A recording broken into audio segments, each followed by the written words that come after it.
So today I'm making homemade yogurt. Here's everything I used. I used full cream milk. This is lacto-rich milk. I got it from the market. And this is Yogurt. I used Yogurt as my starter. It's a perfect starter culture. Now this is room temperature water that I used. And I also used clean containers. Like this is this bowl. And I also used wicks. This is my wicks. And I had a sieve and a container that I was going to use for storage. And nothing fancy. I just use basic kitchen tools that you can get in your house. These are the towels I'm going to use also for covering, for storage when I'm done. Now, also, because I don't have a standard measuring cup, I'm going to be using this measuring cup. I'm going to be improvising with it. So it doesn't really make any sense. So far, as long as you are good, you make it, you follow the measurement, is okay. So I'm going to be using 4 cups of the full cream milk. I've measured out 4 cups of full cream milk. And after that, I'm going to be adding 4 cups of room temperature water. Okay, so I did not actually use 4 cups. I used 4.5 cups because I wanted it to be a little bit lighter. So I'm measuring 4.5 cups of room temperature water. After adding the water, I will whisk everything together. You have to whisk it really well so that everything dissolves properly. So I mixed. I use the whisk. You can use a spatula if you don't have a whisk at home. So your major concern is just to make sure that everything is perfectly whisked. So after that, I'm going to add also another 4 cups of almost boiling water, but hot water. Another exactly 4.5 cups of boiling water. You measure that whatever amount of milk you use, you use that same amount for room temperature water, and also same amount of water, boiling water. So I'm putting 4.5 cups of boiling water into it to mix it. Okay, so after that, you put your finger inside to make sure that it's not too hot. But at this point, it was quite hot, so I'm going to allow it sit for a bit because you don't want to add your starter into very hot milk. Okay, so the trick right now is to dip your clean finger into the milk.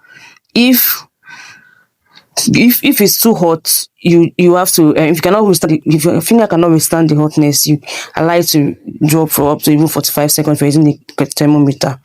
Okay, if your finger can enter for 45 seconds, then you cannot add your starter. Okay, so at this point, I brought out some parts of the small part of the milk, and then I added my starter into it. You don't add your starter directly into the full milk. You just bring out a small portion, add your starter, mix it thoroughly before adding it into the full pot of milk. Okay, so I mixed it out thoroughly before I poured it back into the full pot of milk, and then stir everything until everything dissolves. Then you have to sieve it out. Make sure you sieve it out to make sure that there are no lumps, because sometimes even after mixing up everything, you can find lumps inside the milk. So you sieve up everything with your sieve. But as you can see, mine is smooth and clean. There are no lumps. Okay, so but you just do that just in case there were lumps. So mine at this point there was no lumps. So next is to cover it up properly. Okay, so I use the food cover. You can use just cover it up properly. Make sure the lid, the container you're using has a lid that can fit. Cover it up, and then use a towel. You can use maybe 2 very thick towels. I use 2, an old towel, and then something like that was a blanket. So you just cover it up, and then put it in a bag and keep it on. The goal is to keep it warm, to maintain that warm temperature for it to ferment. So you can leave it to ferment for about anywhere between 8 to 12 hours or overnight. It's better even if you keep it for through the night.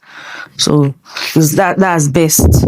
But 8 to 10, anywhere between 8 to 12 hours is perfect. So you just tie it up in the nylon and keep it in a warm place. So this is about 12 hours later. I made this about 6:30 p.m. the previous day, and now it's 6 a.m. the next morning. So I'm unraveling it. Fingers crossed. This is the point where you see plenty, God I beg, God I beg, God I beg. Okay, yeah. So this is me unraveling the yogurt. At this point, I have a little bit of confidence, although there's still plenty God I beg inside of it. So yes, this is the result. Already by seeing that residue, I already know that it was a success and it was nicely fermented. This is the result of my yogurt. Nicely fermented, not watery, just perfect for me. If you want it thicker, definitely it's going to get thicker when you put it in the freezer. So if you want it thicker, you can refrigerate it and it will thicken the more.